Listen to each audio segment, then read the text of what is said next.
Okay. Thank you, Terry. Thank you, Karen, and thank you all for being here. It's really great to be at this forum. I haven't been to one of these before. So I want to acknowledge the traditional owners, the Ngunnawal and Ngambri people. I think for me a lot, 2020 and the bushfires has really made me think about the importance of the 2,000 generations before us who have cared for the land. And within that, the animals and the trees. I saw Victor Stephenson's book up in the bookshop on the way in and reminded me I need to buy that before I leave. So thinking about all the knowledge that has basically contributed to the care of these places. So I acknowledge the traditional owners. I'd also like to acknowledge Indigenous colleagues in the room here from the National Library and ICIP. And I thought I wanted to mention to Terry, because I don't know that I've said to her recently, but when I first started my career in archives in a cadetship at the State Archives, I had a copy of Our Culture, Our Future, and I think my manager at the time thought that I was vandalising a copy from the library, but I took that book and I highlighted every section in there that I thought that I could contribute to and make change. So, at that time, Terry's work was so influential, so it's great to be here with you today. I think what I want to preface my contribution today is that I'm not a copyright person, and maybe these two times will be the only time that I say the word copyright. But I'm someone who's worked in the GLAM sector as an Aboriginal person, and I guess I've always tried to facilitate change, being in that front line in the way that Terry described in the recent report. And I want to acknowledge the many communities and people who have passed on that gave me their insight into the area. So I feel a really deep obligation to make change in the area because of 20 years of seeing things go around and perhaps not always changing. So I want to say that because I'm going to give a critical view. I want to talk about what I think are some systematic failures in the sector, and I really want to contextualise them in terms of complexity, and I think that both Terry and Karen have talked about that. But I want to then turn to the opportunities that we have, and some of the projects that I'll quickly introduce today are looking at how we can work together more collaboratively with Aboriginal and Torres Strait Islander communities in the lead, but also working more together.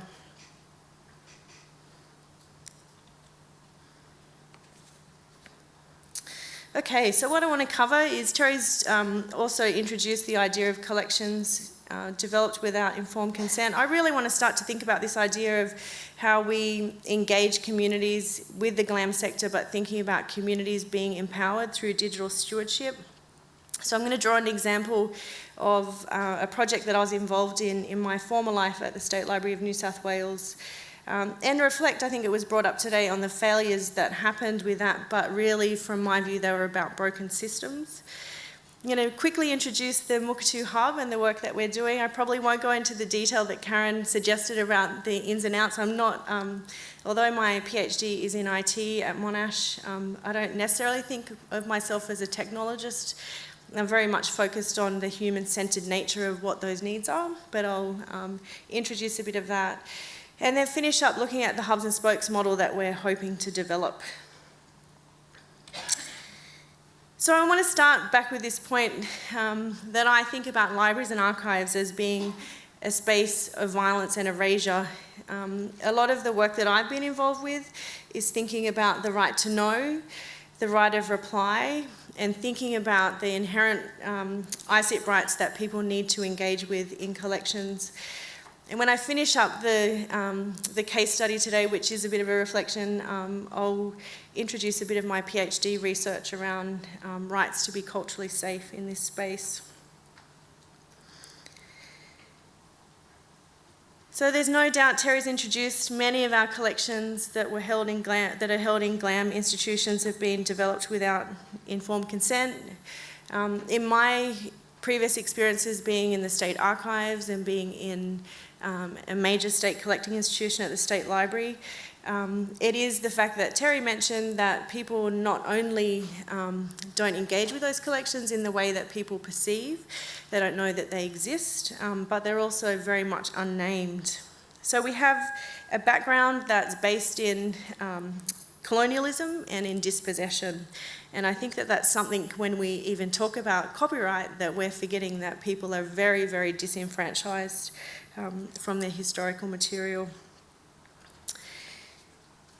So I want to give an example of a project I was involved with at the State Library of New South Wales, the Rediscovering Indigenous Languages project, which came about probably around 2013-14, and I came to it very much at the end development stages. I think it's really important in forums like this, and I no longer work with the State Library, so I'm saying these points of reflection in full respect to their work. But I think it's really important that we talk about failures, we talk about the way that money is injected into projects, and that we continually think about the people that benefit from the work. So the Rediscovering Indigenous Languages project identified significant language material that related to Aboriginal and Torres Strait Islander communities, so it was very much the audit and identification of collections, incredibly vital. You know, there was so much material that was significant that was brought out. But underlying the project, there was no consideration of ICIP or ongoing rights for communities. So an incredible website was built, some great refocusing on how community might engage with that content. We worked with some fantastic people, Paula Bray in the DAX Lab at the State Library, to experiment with content. So there were two DAX Lab projects, one called Weimala and the other called Muraview, that really started to find a way to bring about and have engagement with these collections. But one of the core issues that we saw with this, and particularly with this collection, the Royal Anthropological Society of Australasia, there was probably about 10 people that were named as informants to this collection. That's extensive. So the only way that we could negotiate this space is by the use of things like special care notices. With Muraview, we went a little bit of a step forward, and we would try and give the voice of community to sit alongside this kind of experimentation. In the case with this, I really enjoy this quote from Brad Steadman in Brewarrina that says, you know, there are flaws in the quality. You know, it could be correct, but at worst it could be an absolute misrepresentation of what was originally communicated. So we have this intention to digitise, to make access, but as I mentioned before, I think for me the system was broken underneath. So it's only one example, and I think for those of you that work in places like the National Library, if you think about digitisation, I saw many examples of Indigenous collections being identified as being sensitive, and I don't think anyone went out and talked to anyone to ask them if it was sensitive. But in other cases, there was such a race to get material online that no one was consulted. So I think that some of our priorities are very short term, and I like Terry talking about those, you know, going into the 10,000 years ahead and looking at the 10-year agendas, because I think that recognising the complexity and the broken systems, we have to engage in a new frame. So that is what brings us in New South Wales to a conversation around developing the New South Wales Australian Mukurtu Hub. Terry introduced the Mukurtu content management system, so it's an open source, free software that was developed out of Washington State University. It's very much about community being in the driving seat of their cultural heritage materials and a large view on digital repatriation. But for me, it's actually much more about the community of practice. So the memorandum of understanding that has been developed is through Washington State University, University of Technology Sydney, and the State Library of New South Wales. And what we're trying to do is basically bring investment that has been extensive in the US out to Australia to test, to see what we do fail with, but bring community on board to really start to manage content in a local frame. So we launched this at the end of 2018. The State Library, through the Mitchell Librarian, Richard Neville and our director at Jumbunna, Distinguished Professor Larissa Brent, have really championed this along with Kimberly Kristen at Washington State University, but we have no funding. So this is where my frustration lies, that there is so much goodwill. Institutions, I know, struggle with resources, but communities, in fact, usually have nothing. So how do we turn the tables now to get those resources back in a community frame? One of the things I'm really excited about the Mukurtu project is the traditional knowledge licenses and labels, and I'm not going to go into them in any detail. There's a great website called Local Context that you can view. But I wanted to point out two labels there for people that work with collections where there's complexity. There's one that basically says we have this material and we need to find out more about it. So it's alerting people that they want community voice. And the other is around cultural sensitivity. So you actually start to embed principles that refocus the conversation. The model that we're engaged with the hub is around a hubs and spokes model. So over the next year, we'll be developing community spokes. And at the core of all of this is that digital stewardship engagement, so that we take community members with us so that they're in control of what they do. So it's not about the scale. We're talking, it could be 10 or 15 items that we work with, but we know that people are trained, they have employment opportunities. We start to build a new agenda around that. And yeah, we're not kind of working at a pace that we're leaving people behind. So keep an eye out for the launch of the spokes. I think the first one will be Tranby Aboriginal College in Sydney as a close partner. So for us, a lot of this is around working with Indigenous research methodologies and methods. So Terry's brought that up through her projects as well. At the core, it's really about thinking in terms of collections being embedded in a process of reciprocity and respect, and that idea of mutual benefit needs to be at the core of what we're doing. And one of the other things that I wanted to highlight is this reciprocal curation workflow that's been developed by Local Context that really looks at this web of relationships between the user, the community, but also the collecting institution. So there's this idea all the time of information flowing in and out of spaces instead of it being held just by a collecting institution.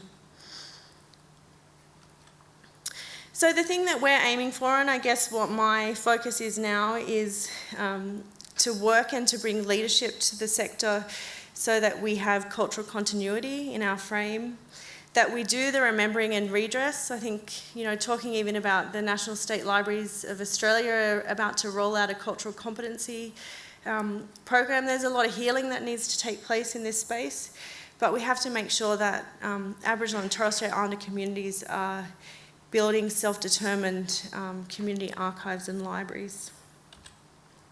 So I'm going to finish up just introducing very quickly my PhD, which hopefully I'll be finished up next year and I can be sharing the data from that.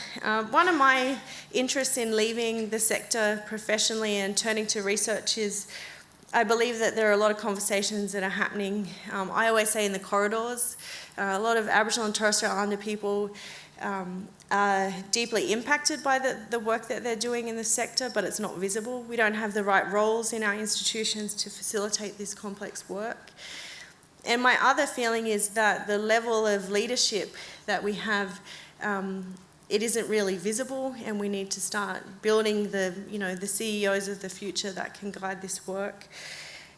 So I feel really fortunate to be doing the PhD. I'm working on the concept of cultural safety in the frame of building spaces, and I conceive of it not just being in terms of the building, but systems that basically see no assault on people's culture, and that it really is for us to build a sector that Aboriginal and Torres Strait Islander people have dignity and are listened to deeply. There are some of my questions, and as I said, it's been a real privilege to start to think about this idea of cultural safety when it's not just rhetoric, but starting to define it in a way that has meaning for us in the GLAM sector. So to finish up, I just wanted to make a few points and thank again Terry and Karen. I think for us to build a space that supports archiving and information systems that support Indigenous worldviews and ways of knowing, being and doing, they need to be culturally safe, they need Indigenous representation, and self-determination and decision-making need to be at the core. So my 5 points to finish on are that managing Indigenous Australian people's rights in relation to information and archives needs to be understood in the context of colonialism and dispossession. And that really is acknowledging that collections were frequently not developed with informed consent. The second point is that our current systems of access and management are broken and they privilege certain people at the expense of others. So we need to really start to invest in a reframing, and for me, Mukurtu is not necessarily the answer, but I'm very excited to be in conversation with people about the changes that need to take place. Again, we need to transform the sector so that Indigenous people have self-determinant approaches. So we're going to community thinking of them as nations, not in a deficit model, but nations that know how to guide their work in appropriate ways. And we need to do that in a way that we connect and build sustainable futures. So this doesn't necessarily have to mean that these are all $1 million projects, but how can we collaborate with $5,000, $10,000 to start to embed change? I don't think that we can do this without utilising Indigenous research principles and methods and having them ethics embedded. I've seen so many projects that have goodwill and good intentions, but if they're not framed in that base, inevitably, whether it's 1 or 2 years down the track, they will go wrong. And I think for me, and particularly when I'm seeing my PhD research, we need to build a sector that recognises Indigenous cultural safety, and particularly in the context today in thinking about digital systems. So thank you.